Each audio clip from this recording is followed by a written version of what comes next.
Wala man kayong reklamo, di ba? Nung nagkakagulo sa Mindanao, Minarsialo. So anong problema? Nanggugulo ngayon dito sa Maynila. NBI arrest Jason sa Tay kami naman. Kayong mga DDS, magsasabi pa kayo ng Tay kami naman? Makinig kasi kayo sa sound advice na deserve. Bugok eh. Sayang yung kanyang sayang yung kanyang pangalan. Di ba? Plus na fake news talaga po. Yan ang sinasabi nilang mamamatay na presidente. Gusto na nilang mamatay. Sige lang ang trabaho po. Nagbabagang mga balita at pagtalakay sa mga isyu ng lipunan. Bulsa! Opinyon, banat at paglalantad sa katotohanan. Bulsa! What you see is what you get. You decide. Ito po mga kababayan, kumusta kayo? Jason, siya biglang na wheelchair. Sabi ng mga DDS, martialo na daw. Buti nga mag-martialo para tumino kayo. Si Digo nga po, minartialo sa Mindanao. Wala man kayong reklamo. Di ba? Nung nagkakagulo sa Mindanao, Minarsialo. So anong problema? Nanggugulo ngayon dito sa Maynila. Kasi ang taga Mindanao itong si Jason. Nanggugulo kayo. Ayaw man ninyong tumigil sa inyong mga kabulastugan. Di ba? O ngayon, ano nangyari kay Jason sa na-wheelchair po? Ang tatapang ninyo. Pagkatapos, pag na-aristo, biglang nagkakasakit, inatakean niya Mr. Maravillas ng higa. Ako, tingin ko, drama man lang po. Mahilig sila sa drama. Dramatista kasi ito sa ABS-CBN tapos sa GMA. Sinira yung buhay. Drama ito na malinaw. Nagdrama siya. Pinusasa. Non-bailable pala yun. Pero tiningnan ko, ni-research ko mga kababayan, kung ang cyber libel, yung case niya cyber libel, bailable po, pero hindi ko maintindihan kung bakit non-bailable doon sa warrant of arrest kay Jason sa binigyan ng problema. Kapag kasi ikaw ay hanap mo problema, ay talagang yun ang mangyayari sa'yo. Kaya sabi dito sa post, Tay kami naman, sa report ng News 5. NBI arrest Jason sa Tay kami naman. Kayong mga DDS, magsasabi pa kayo ng Tay kami naman? Makinig kasi kayo sa sound advice. Wala kayong tigil sa kakasalita ng mga negatibo, masasama sa inyong kapwa. So tingin ko, nagdadrama itong si Jason. Alam ko may hika siya.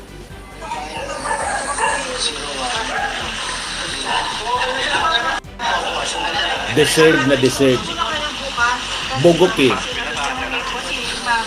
Sayang yung kanyang sayang yung kanyang pangalan. Sayang yung kanyang pagkatao. In-establish niya, mga kababayan, for many years. Gumuho yung kanyang pagkatao. Dumikit kasi sa mga Duterte.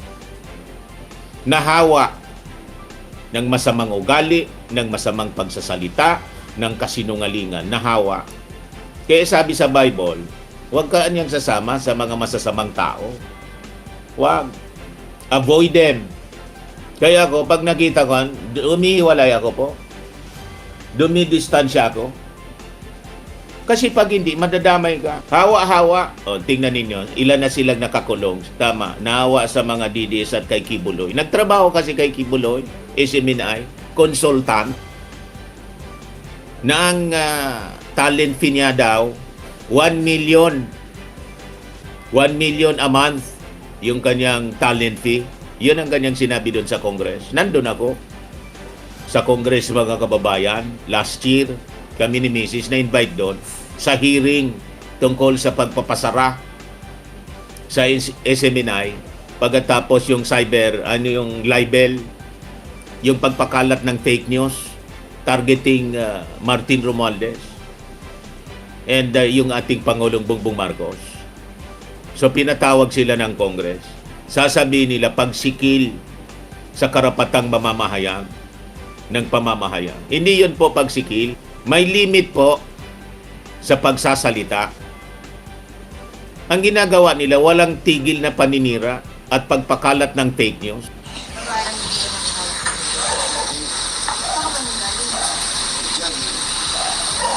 Ayan. Magdadrama siya dyan. Tapos, ginagamit niya yung pagiging senior citizen para magpaawa.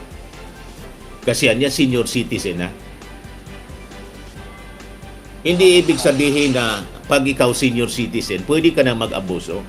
Pag ikaw senior citizen, dapat nga ay tumino ka na kasi matanda ka na. Dapat manahimik ka na.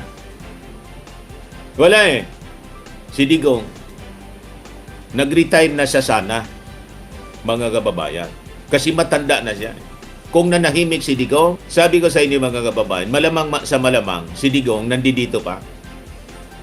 Kung si Digong hindi nag-ambisyon na iupo si Sara tulad ng sabi ni Ramil Madriaga na plinano na wag nang patapusin yung ating Pangulo, itulad kay Erap, iluklok si Sara tulad ni GMA para 10 years na maglilingkod. So that is, kaswapangan sa poder. Kung nanahimik si Digong, malamang hindi siya na-deliver sa dahig. Naging senior advisor sana siya. Di ba? Hindi man siya inaaway. Ayan, tinusasan. Mr.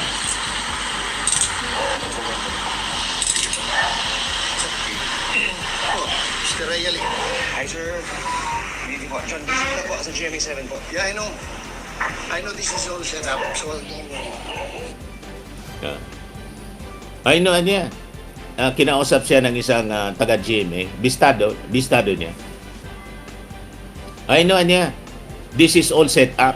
Ay tinanong niya, bakit nandiyon kayo? Siyempre, in-inform ng NBI yung mga taga-media to cover the arrest. Anong purpose kung bakit may ini-invite na media sa arrest? Para witness for transparency kung may mangyaring masama, halimbawa, nagkasakitan, lumaban, tapos kaya po lahat ng arrest sa droga, sa police operation, laging ini-invite ang media. That is SOP. Anong sabi ni Jason? Alam niya yan. Anong sabi ni Jason sa? This is all set up kasi may in-invite na media. Napakasinungaling. Parte siya sa standard operating procedure ng police operation. Ang media laging in-invite. Kahit sa Gira, nakita ninyo sa Gira, sa Iran, may media coverage. Sa Iraq, embedded siya para alam ng tao kung ano nangyayari. Para kung may maggawa ng mga propaganda, maitatama kasi may testigo, may witness. Sa droga, halimbawa sa arrest, sa droga, pinapipirma yung reporter. Yung reporter namin dito, mga kababayan. Tapos nag-appear siya sa korte bilang witness from the media. Ganon din dito. In every operation ng police, may imbitadong media. Iyan ang legal na operasyon.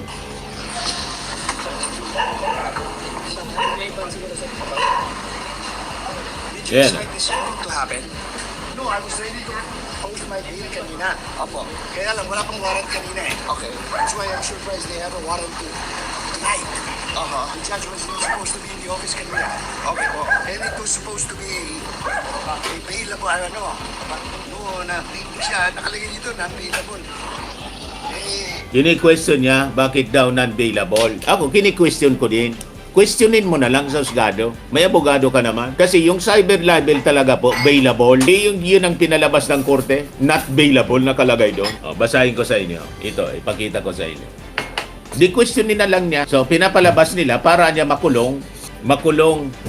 Yun man talaga ang purpose, ikulong siya para, bigyan ng tawag dito, leksyon, yung kawalang hiyaan niya, yan o. So, questionable, mga kababayan ito. Ako din, kini-question ko to. Pero, yun ang pinalabas ng korte, o.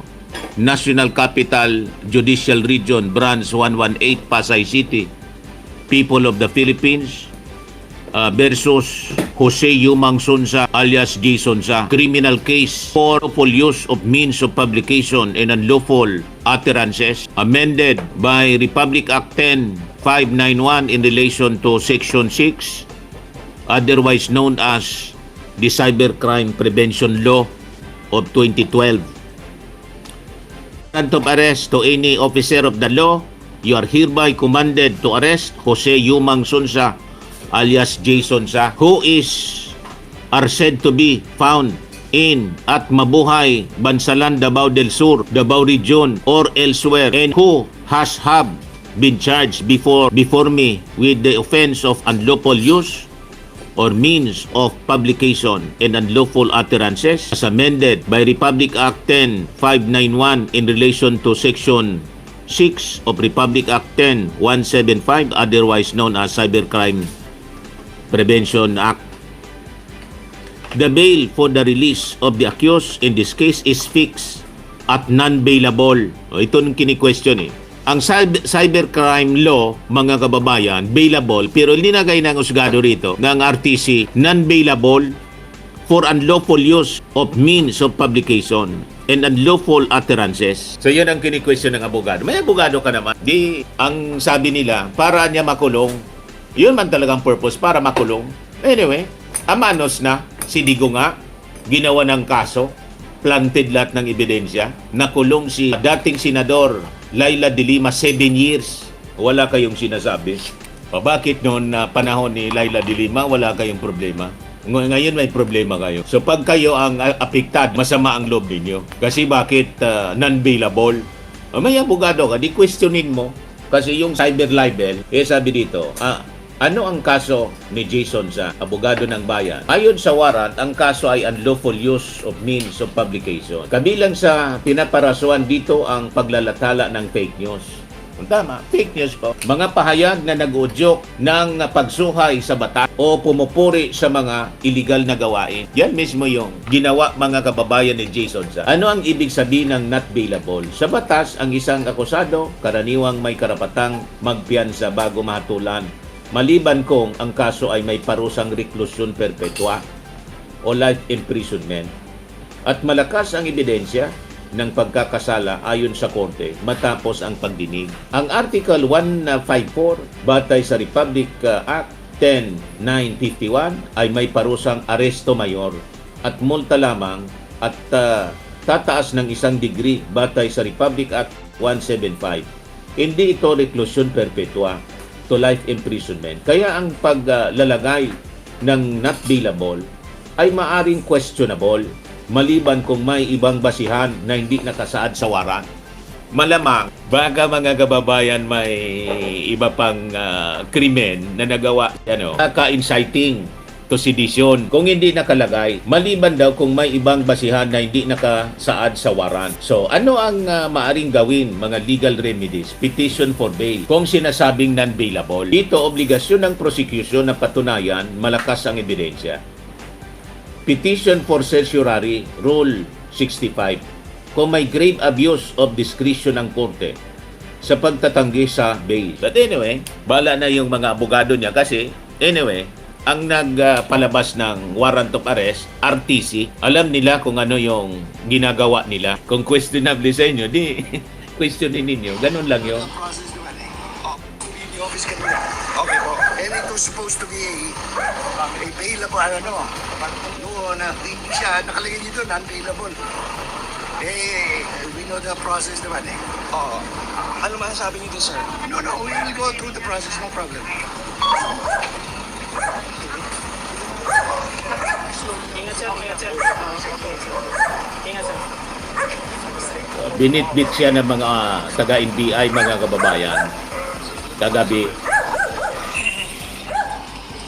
Sir, umanda kayo, mga fake news peddlers. Si Argota, yung ngungo. Susunod na kayo. Ngayon, ito yung official statement ng kanyang abogado, si Mark Tolentino. Sabi dito, official statement of Attorney Mark Tolentino, counsel for Jason Sa. Siya man yung nag-appear dun sa Congress. Talagang abogado ito, mga kababayan ni Jason Sa. At abogado ng SMNI. Inaristo ngayon si Jason San ng National Bureau of Investigation batay sa isang warrant of arrest. Papunta na kami sa NBI Pasay upang tiyakin na ganap na iginagalang ang kanyang mga karapatan, lalo na bilang isang senior citizen. May gana kayo na magsalita ng igagalang yung karapatan. Kayo lang yung gustong igalang yung karapatan. Pero ang kampo ninyo, walang paggalang sa karapatan ng ibang tao. Pati ng ating Pangulong Bongbong Marcos. Grabe ang alipusta ninyo. Imagine, yung ating Pangulo, ipakalat mo na patay na or mamamatay na. Grabe po. Yung isang vlogger na nakabase yung babaeng Ilongga, napakasama ng ugali, no? Tumatain na daw mga kababayan ng dugo yung ating Pangulo. So deserve na deserve ninyo ang ganitong uri ng kaso. Buti nga, kaso ang inabot ninyo. Hindi namin palalagpasin ang anumang paglabag. Babantayan namin ang bawat takbang, aaksyon kami kung kinakailangan. Magbibigay kami ng update sa lalong madaling panahon, sabi ng kanyang abogado. Ang feeling nitong mga taong ito, mga kababayan, kampo ng mga Duterte, mga entitled sila. Ganon, pag sinaling mo sila, wala kang karapatan salingin sila. Sila lang ang may karapatan mga abuso. Kaya kailangan ng tuldukan talaga mga kababayan yung kanilang mga ginagawa. Ito na.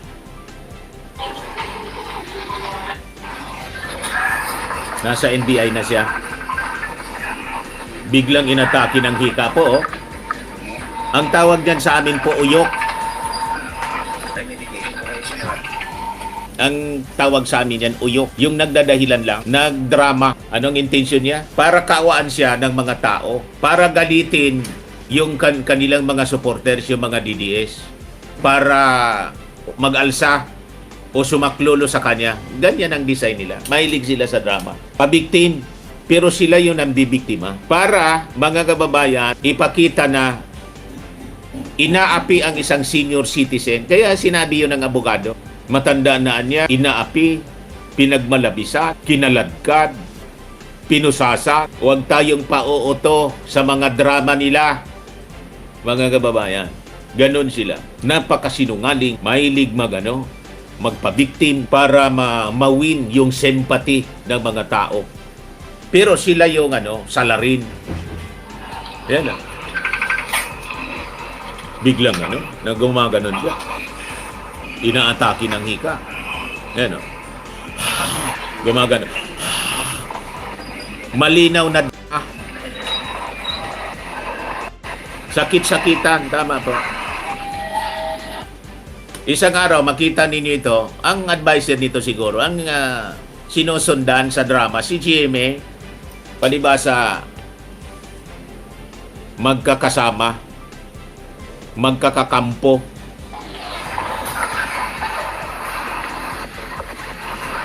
Yeah. Nag-live ka ba? Hindi sir. Hindi po. Pawang animal.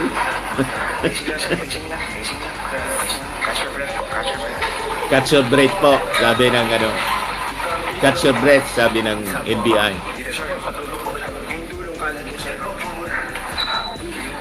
Sakit-sakitan siya. Para ipalabasin na inaapi siya, na may sakit.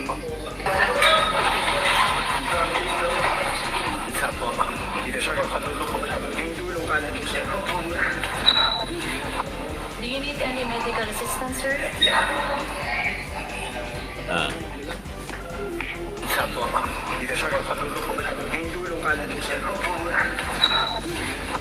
Do you need any medical assistance, sir? Kaya inulit-ulit natin para alam ninyo na hindi siya minamaltrato. Tinatrato siyang maayos.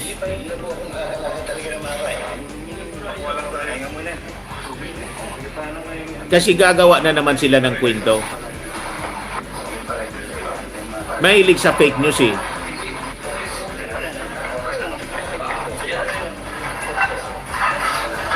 Huwag nating hayaan sila. Ayan o. Umupo na sa wheelchair po. Pinaupo na sa wheelchair para hindi na siya makapagdrama na minamaltrato siya. Nag-inarte. Tama.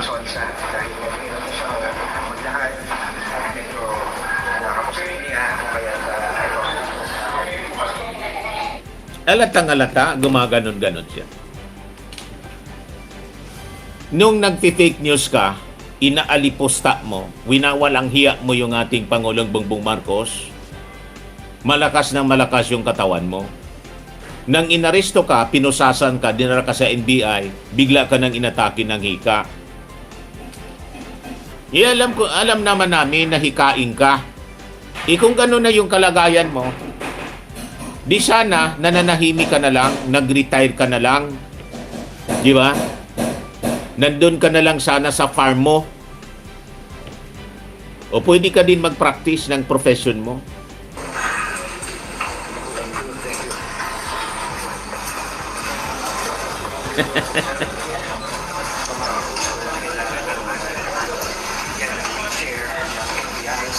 Anyway, may 1 million ka naman na talent fee dyan eh.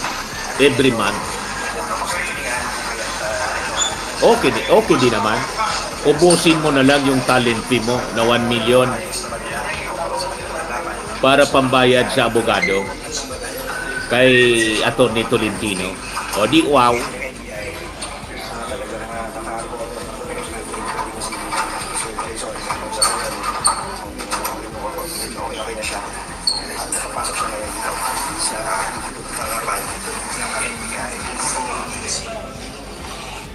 Ako mga kababayan, pagdating ng oras, siyempre lahat tayo darating sa panahon na mahina na yung ating katawan. Magpa-farm, babalik ako sa farming.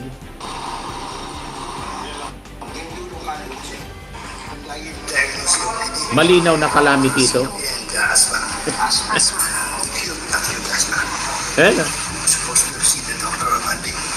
Kaya dumikit kayo dyan sa may dalang calamity. Ngayon, calamity, naka-wheelchair na.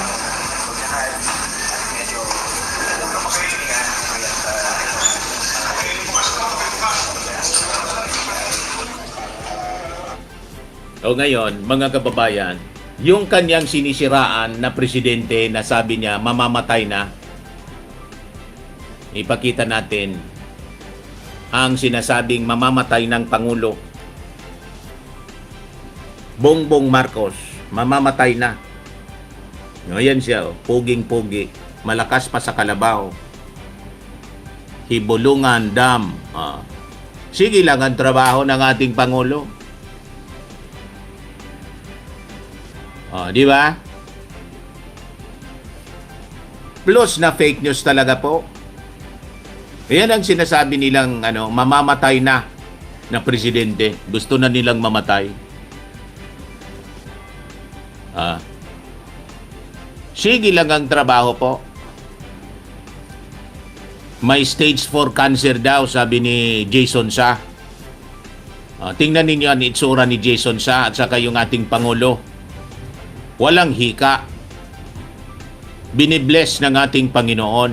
Ano ang sabi ng ating Pangulo? Ito para daw may magamit yung ating mga farmers na patubig para sa produksyon ng pagkain. Sa kwampo ito sa Leyte, pumunta siya doon. Kaya yung ating Pangulo, mahal na mahal ng mga bata. Yan.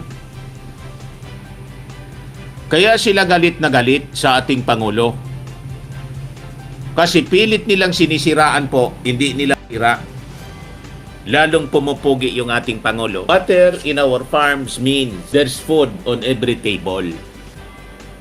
Farmers can plant on time. Harvest become more certain.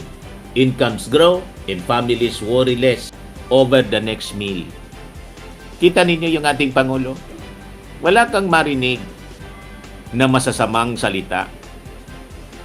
Pero yung mga tao niya ngayon, nagtatrabaho sila para habulin yung naninira sa kanya. Kasi po, sumobra na. Sinagad na nila eh. Sinagad nila ang kasamaan. Ano pa?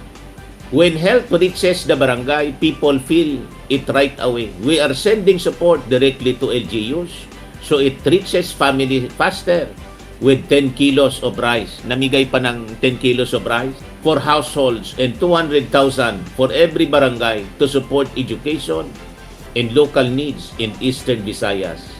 Less waiting, faster delivery So government is felt in the everyday lives of our people. Ito yung sinasabi nilang mamamatay na. Laging kausap yung mga tao. Yan o. Bawat bayan makikinabang, BBM sa Eastern Visayas.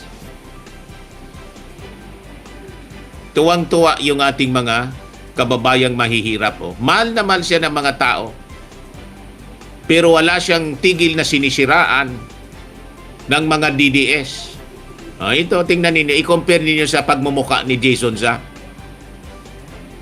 Karga-karga ng ating Pangulo. Kung mamamatay na yan, makakarga pa yan ng 10 kilos of rice. Yan o.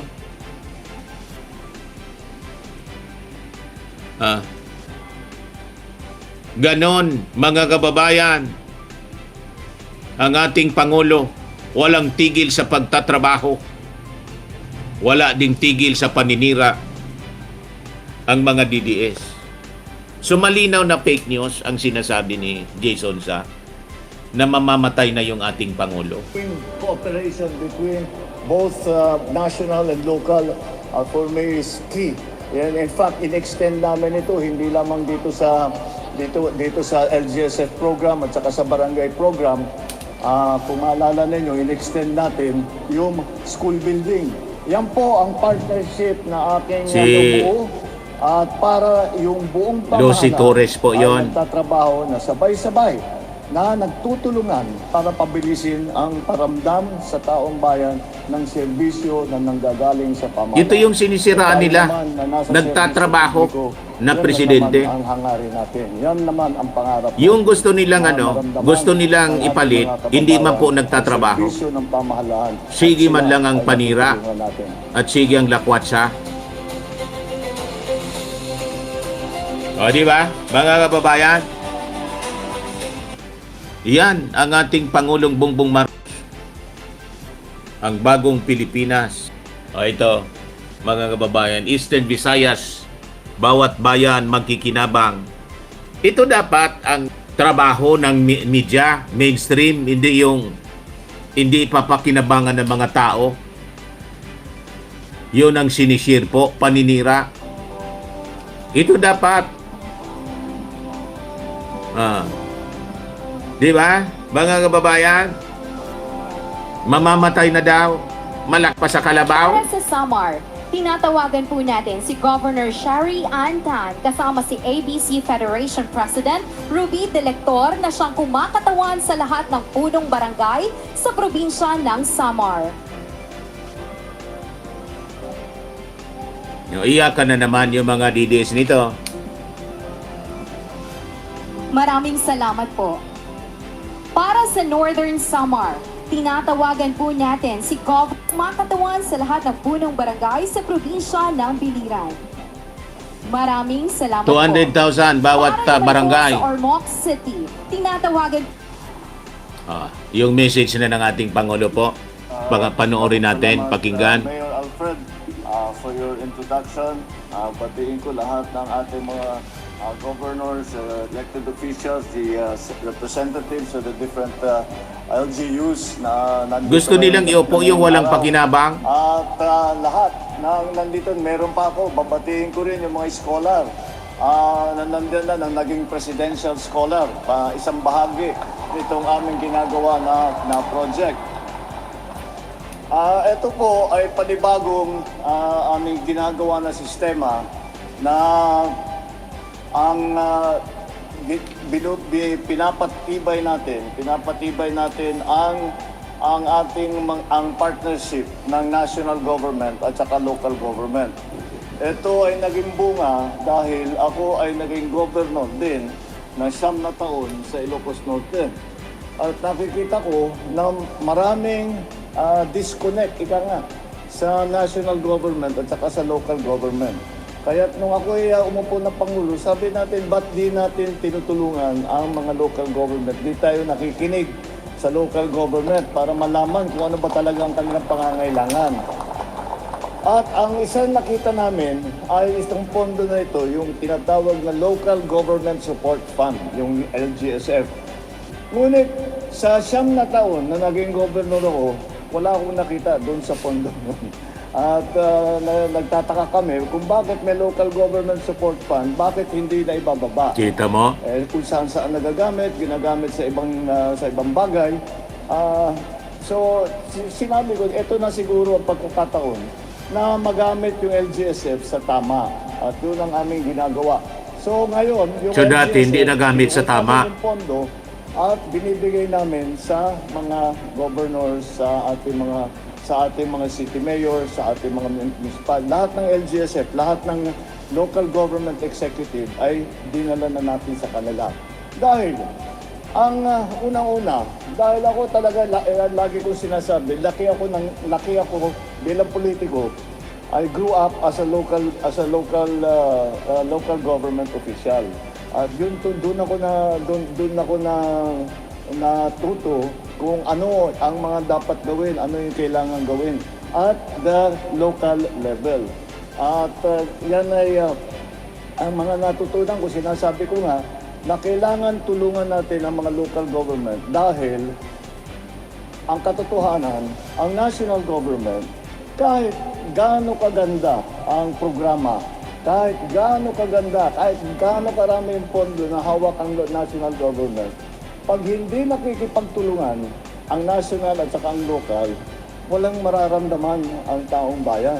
Hindi kahit na magandang programa, kung hindi kami tulungan ng local government, ng mga governor, ng mga mayor, hanggat mga barangay official, ay hindi tayo, napakatagal. Mabagal kasi national government lang yung gumagawa. Kaya sabi ko, isama natin sila sa ating mga ginagawa para yung tinatawag namin na whole of government approach ay maging talagang katotohanan na ang buong pamahalaan, both national and local, ay nandyan na tumutulong at para ibaba ang serbisyo sa taong bayan. At ito naman ay nakikita natin dahil very effective naman ang local government. Nung sinasabi ko nga, nung ako ay naging senador, sinasabi ko sa aking mga kapwa-senador, ay sinabi ko sa kanila, alam nyo, yung mga binababa ninyong mga kung ano-anong mga directive, instruction doon sa mga local government, kung titignan ninyo, yung mga ginagawa ninyo ay additional function, additional kung ano, magtatayo, kailangan mag-organize ng committee of something else, committee na ganito, wala naman tayong kakayahan, wala naman. At ang pinakamahirap sa lahat, walang kasamang pondo, walang kasamang item. Sabi namin, ba't wag nyo nang gawin yan? Dahil magandang basahin sa papel yan, magandang i-display, magandang italumpati yan. Pero sa practical, pagdating sa babanan, wala na mamamatayan dahil hindi namin kaya. Yung mga committee na pinapa-organize sa atin. Sa isang kakugo, walang namang item, walang dagdag na item. At saka, kung minsan hayakan, di ba, housing, mga ganun. Wala namang technical capability ang yung mga sa land use plan. Yung mga ganun na pinapagawa sa local, walang capability ang local. So, kailangan na tulungan. Kaya sabi na, bigyan na natin, imbis na tayo pa sa national government, ang nagsasabi sa local government kung anong kanilang pangangailangan, ay makinig tayo sa kanila.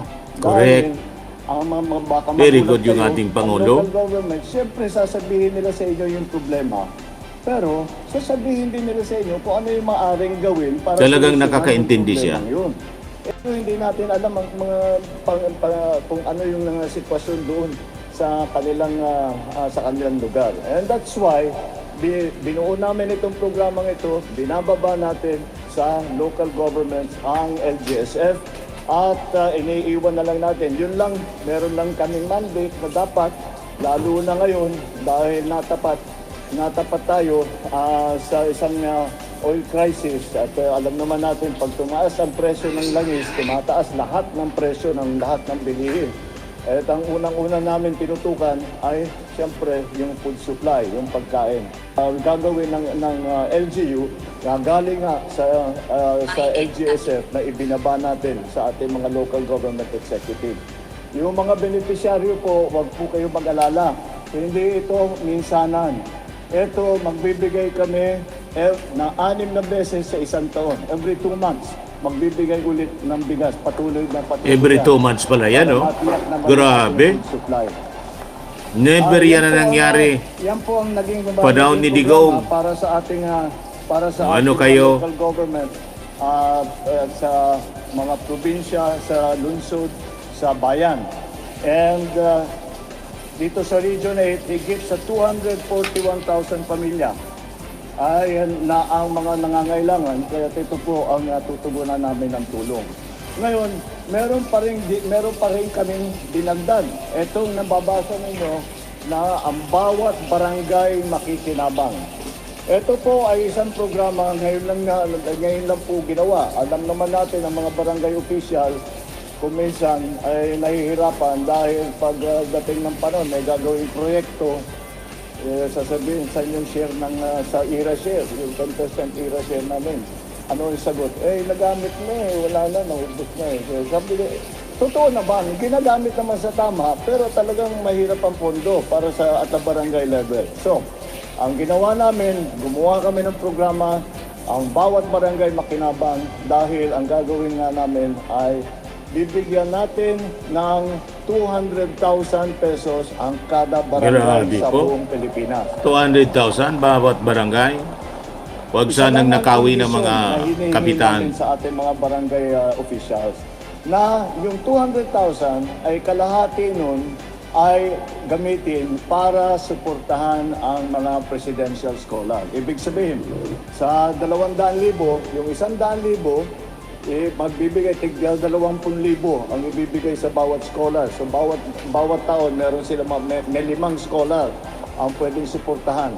Ang sabi namin, unahin nyo na yung malapit na magtapos, pero hindi na matatapos dahil nga walang pambayad. O, yun ang ating ginagawa. Yung naiwan na 100,000, iniiwan na namin sa barangay chairman, sa barangay officials, kung saan nila gagamitin.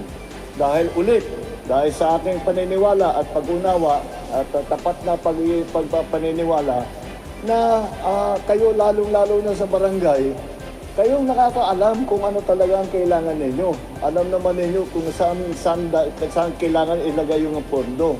Kaya yun ang aming ginawa. Yan ang isa pang programa na ginawa natin. At ginawa natin na merong pondo para sa ating mga scholar dahil kailangan talaga natin tulungan ang ating mga hindi nakakapagtapos dahil wala nang pambayad. Kaya titiyakin natin kada barangay may 5 presidential scholar. So, magkakaroon tayo with approximately 42,000 barangays. Sabihin na lang natin, we will have at least 200,000+ presidential scholars. 200,000 plus na estudyante na matutulungan. Ang sinabi ko lang sa ating mga estudyante, pakinabangan ninyo itong scholarship na binibigay namin sa iyo. Mag-aral kayo mabuti. At kagaya ng sinabi ko doon sa mga estudyante doon sa labas na nag-orientation, ako sa kanila, magsipag kayo at mag-aral kayo mabuti, makapagtapos kayo dahil ang edukasyon ay ang tanging isang kayamanan na napupunta sa atin bilang estudyante mapupunta sa atin na kahit anong mangyari, hindi maaring mawala, hindi maaring agawin, hindi maaring nakawin sa inyo habang buhay. Nasa sa inyo yan. Habang buhay, magagamit ninyo yan para tulungan ang inyong pamilya, para tulungan ang inyong komunidad. Napakabait ng ating Pangulo. Pagkatapos, inaabuso ng mga DDS ni Jason sa at mga Duterte. Nakapagtapos kayo at magiging maganda. Grabe. Ang mga buhay ninyo. O, di ba? Patuloy po ang inyong pamahalaan together of course with the national government and the local government, the continuing Napakasama talaga nila po. cooperation between both national and local for me is key. And in fact, in-extend namin ito hindi lamang dito sa Tapos pinagbantaan ni Sara Duterte, ipapapatay.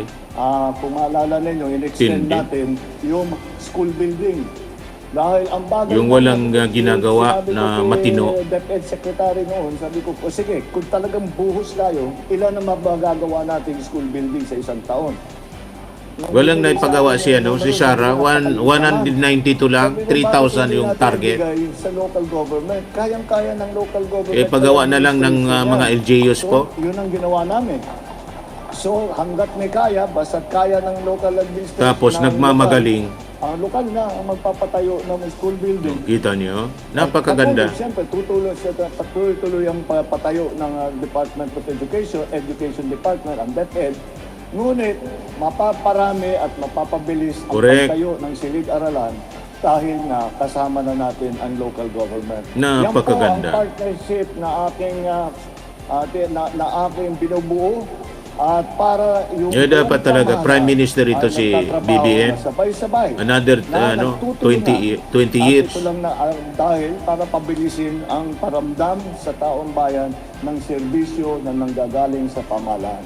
Eh tayo naman na nasa serbisyo publiko, yan lang naman ang hangarin natin. Yan Correct. naman ang pangarap natin na maramdaman ng ating mga kababayan ang serbisyo ng pamahalaan sa naagaran, na mabilis, na tama ang tulong at kilala natin ang pangangailangan, kilala natin kung sino ang mga nangangailangan at sila ay natutulungan natin. Kaya maraming salamat sa inyong lahat. I thank also of course our local government officials for their participation, cooperation. I have to say, Yan yung ating Pangulo. Ini-involve niya yung mga LGUs. May direktang responsibility sila eh. Kaya nga may LGU tayo. So magpapagawa ang mga mayor na mga gobernador. O, di ba? May papagawa pa rin yung DepEd. Pero si Sara, ano na ipagawa? 192. 3%. Tapos nagmamagaling. Gusto magpresidente. Hindi nga naayos yung DepEd. Kaya yung ating Pangulo, mga kababayan, mahal na mga tao. Lalo na mga bata. O, tingnan ninyo. Pinagkakaguluhan siya. Naipit na. Walang ganyan na mga bata pag si Sara ang pumunta sa barangay. Nakaganyan lang yung mga bata. Takot kasi, mga kababayan, nakita siguro yung mga video ni Sara na pinagmumura yung ating Pangulo. Tapos pinagbanta ang papatayin. Tapos yung panununtok niya sa sheriff. Yan ang ating Pangulo. Rockstar. Pati sa mga bata. Minamahal siya, mga kababayan. Kainggit na inggit yung mga Duterte. Kahit si Digong, walang ganyan na crowd. Napakakisig, mga kababayan, yung ating Pangulong Bongbong Marcos.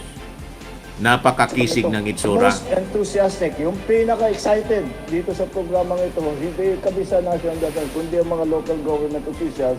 Kasi marami silang magagawa. Ngayon, meron silang magagawa. At meron na silang hawak na pondo, may magagamit na sila. Siyempre, gusto pa rin natin dagdagan. Kaya sinasabi ko sa ating mga local government officials, kapag naging matagumpay itong ating sinimulan, if this becomes a success, if it is run well, if you run it well, you will be running this program, not the national government. If it is run well, asahan ninyo, ang next budget, dadagdagan natin sa susunod na taon. O, di ba? Kaya tumitingin po tayo sa ating mga kinabukasan, Dadagdagan niya. Sa ating mga kabataan at sa lahat ng mga nangangailangan. Nandito po ang inyong pamahalaan para tulungan kayo at gawin lahat ng kayang gawin ng pamahalaan upang ang inyong pangangay together. Maraming salamat po. Salamat. Mabuhay po kayong lahat. Maraming salamat po, mahal na Pangulo. Ngayon po ay ating hinihiling sa ating mahal na Pangulo ang isang group photo kasama... Picture sila. Anyway, mga kababayan, maraming salamat sa panonood ninyo. Bukas naman po si Dante Maravillas. Bye-bye po. God bless. Sa mukha naman yung application, anti-aging po siya. You will look 10 years younger than your age. Sa mga cancer patients naman po, baka lang gusto ninyo itong itry. Neng siya red mixed fruit drink. Hindi mo po siya gamot, food supplement siya. Kaya lang, gawa siya mga kababayan sa goji berry. Yung goji berry, may anti-cancer properties. O ngayon, yung mga inquiries ninyo, dumiritso na lang kayo sa aming messenger sa Facebook para masagot namin agad. Ayos pa? Ayos na ayos niya, Mr. Maravilla. Sa mga naghanap po ng malinis and spacious fitness gym, pumunta lang po kayo sa aming Colossal Fitness Gym. May Grab ka rental din po kami. But anyway, ito po pala yung aming bagong product na binibenta online. I am worldwide amazing pure organic barley powdered drink mix from Australia. Negosyo to ng aking anak na architect entrepreneur Riz Maravillas. Ayan po. Kontakin na lang po ninyo siya, Riz Maravillas on Facebook. Ang mga health benefits niya, boost immunity, improves digestion, enhance energy levels, packed with antioxidants, prevent cancer. Ito naman po yung bago naming product na binibenta online. Eye Glow Serum, whitening po siya. Tingnan ninyo yung epekto sa aking anak na architect before and now. Yung mga inquiries po ninyo, dumiretso na lang kayo sa kanyang Facebook account, Riz Maravillas.